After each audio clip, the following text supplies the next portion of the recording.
Hello friends, welcome back to my channel. আমার নতুন একটি ব্লগে তোমাদের সবাইকে স্বাগত। তো আজকে আমি একটা রেসিপি তোমাদের সাথে শেয়ার করব।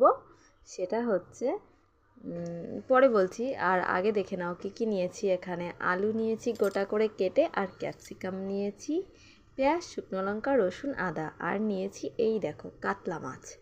আজকে আমি করব কাতলা মাছ ক্যাপসিকাম দিয়ে আর আলু দিয়ে রান্না করব। তো দেখো আমি কিভাবে রান্না করছি।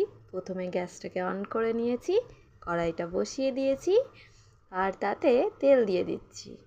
তেলটা গরম হওয়া পর্যন্ত অপেক্ষা করবো। আর এইটা কিন্তু ফেসবুকে আমার ফার্স্ট ভিডিও বলতে পারো, মানে অনেকবার অনেক রকম ভিডিও দিয়েছি, মানে এই রান্নার রেসিপি এই প্রথমবারই আমি দিচ্ছি, ঠিক আছে। তো যাই হোক, যারা আমাকে ফলো করছো আমি সবাইকেই ফলো ব্যাক দিয়েছি, আর প্লিজ এইভাবেই আমাকে এগিয়ে যেতে